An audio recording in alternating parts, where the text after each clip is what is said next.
Основни клавиши за управление. Танкове. Ground Realistic Battles. Управление и движение. WASD, както и в аркад, служат за напред, назад, завой и така нататък. С мишката, както знаете, левия бутон стреляте основното оръдие, а с десния бутон зумвате леко към целта.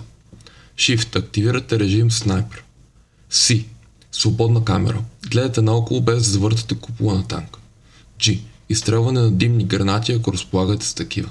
Space. Стрелба с картечницата, ако е наличен такава. N. Нощно виждане, ако е достъпно.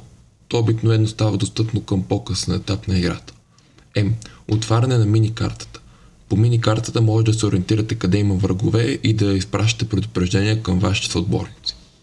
Разлики и особености в Realistic мод. Механика на играта. Няма помощ при целенето.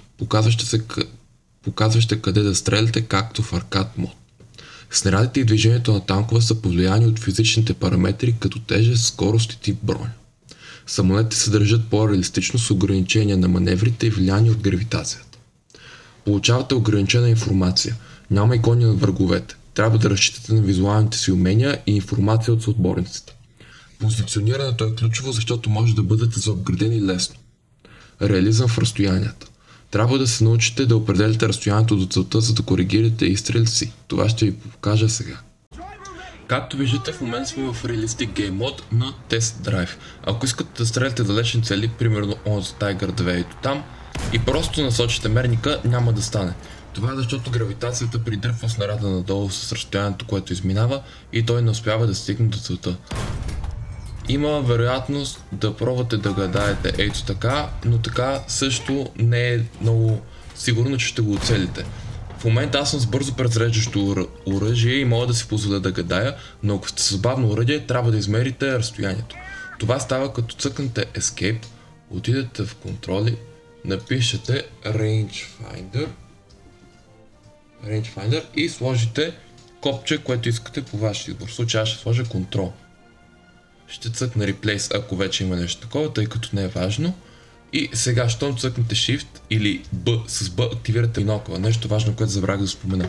Бинокъла е изключително полезен, тъй като с него получавате повишение на гледната точка.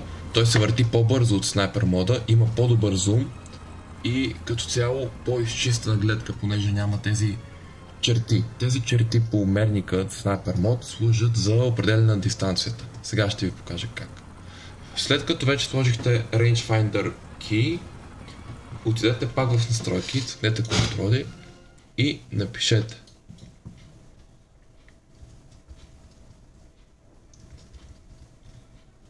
Sight Distance Control. Сложете го да е с Increase Value, Mouse Wheel Down, а за да го декриснете Mouse Wheel Up. Така. Сега, намирате цел, по която искате да измерите разстоянието. Tiger 2. Цъкате Control. Получава се това зеленото, което показва измерването на рейнджа. Задръжте върху трите черти, цъкнете Controls, след това отидете в Ground Mount Vehicles, напишете Zoom и това тук го изтрите, ако вече не е изтрито, както в случая. След това отидете в Camera Control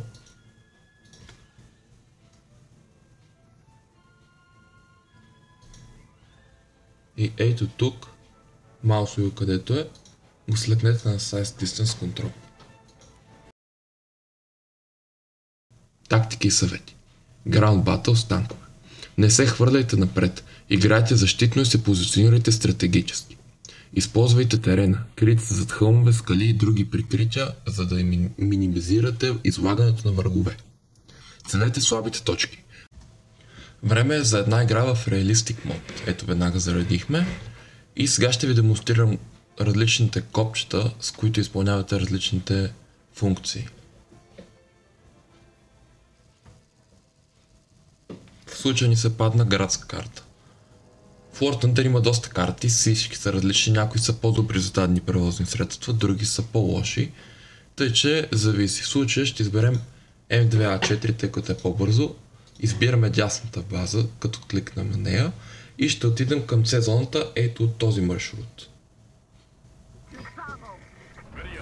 Веднага, щом тръгнете, тръгвайте напред, за да стигнете по-бързо до целта. И по-голямата част от отбора, както виждате в момента, като цъкнете М по минимапа, се е избрала да се спалне в лявата база и отива към Б и А. На моя страна има само един съотборник, който е БТ-7, танк от Съветския съюз. Добра подкрепа е. И винаги използвайте артилерията си, тъй като тя се презрежда. В случая враговете може би ще чакат тук и изстрелвате там. С течение на времето ще придобиете опит и ще разберете къде се струпват много хора и там пускайте артилерия. За да може най-малкото, ако не ги убиете с артилерията, да ги повредите или да им скъсате веригите. След което някой друг да ги довърши и да ви дадат точки. Както виждате, вече на картата не се виждат маркове на танковете, нито пък се виждат престъните. Затова разчитайте на звуци. За целта цъкнете Escape, отидете в опции, отидете на Sound, след което намалете вашия звук на двигателя на 0, в случая 27, тъй като 0 не е възможно, а на другите го след на 76 примерно, за да е по-силно. Вече чувам изстрели, нашия БТ-7 уби някой и използвайте бинокъла с Б. Виждате, това е гледката с снайпер мод, това е с бинокъла. Има плюсове. Затова го използвайте. Ето там виждам някой. Видях панцер. Почвам да наблюдавам. Като цъкнете М и цъкнете с левия бутон, изпращате Attention to the map. В случай аз мога да си позволя леко да пикна, да се покажа за тъгъла и да го стрелна. Убих 3 човека от екипажа му. И с втори изстрел го убивам. Не седете едно и също място на танка много път, тъй като няма какъв щети да не нанесете. Превзехме зоната.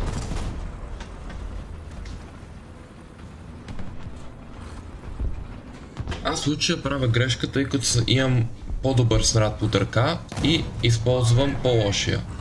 С цъкане на копчето 2 сменяте на по-якия снаряд.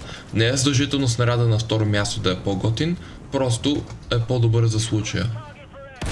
Ето един друг пътник и го убиваме.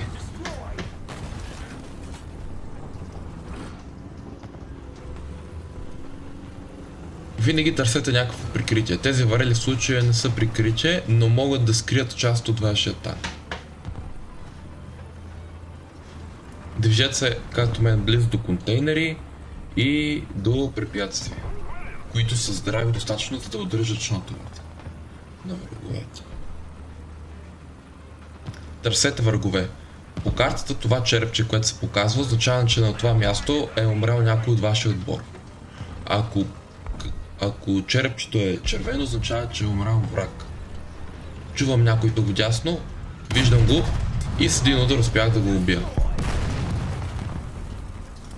Ако не правите такива резултати от първия път, който играете реалистик, не се притеснявайте. На мен ми отне общо 10 игри, само за да се настроя, че няма да виждам танковете през стени и през препятствия. От време на време може да стреляте по самолетите с картечницата, ето, и да ги целите. Ако имате картечница на покрива, това ще ви помогне. Ако успеете да свалите самолет, печелите много точки. Но за сваляне на самолет са предназначени ПВО системи, които ще покажа в следващото клипче. В War Thunder различните видове снаряди имат специфични роли и характеристики, които ги правят ефективни в определени ситуации. Ето списък с основните снаряди от 1.0 до 4.0. Бронебойни снаряди. AP – Armor Piercing. Работа. Проектирани за побиване на броня, не експлодират, а разчитат на кинетична енергия и малко количество шрапнели. Тактика и цели. Целете се в слабо бронираните части на противника, като оптиките на командира или страничната броня. Полезни срещу леки и средно бронирани танкове. Бронебойни снаряди с експлозиви. APHE – Armor Piercing High Explosive. Работа. Пробиват броня и експлодират вътре, нанасяйки щети на екипажа и вътрешните модули. Тактика и цели. Целете се в местата, където има екипаж, куполо или средната част на корпуса. Особено ефективни срещу средни танкове. HE High Explosive снаряди. Снарядите експлодират при контакт с повърхността, подобно на хит, нанасяйки щетри чрез голяма експлозия и шрапнели. Предимство: унищожават леки танкове, камиони и открити оръдия само с един изстрел. Недостатъци: почти неефективни срещу бронирани цели, ако не знаете слабите места. Има 3 основни вида снаряди, които трябва да запомните и се старайте да използвате само тях в началото. Има още много снаряди, които ще обхвана в следващото видео, тъй като не са ви нужни сега.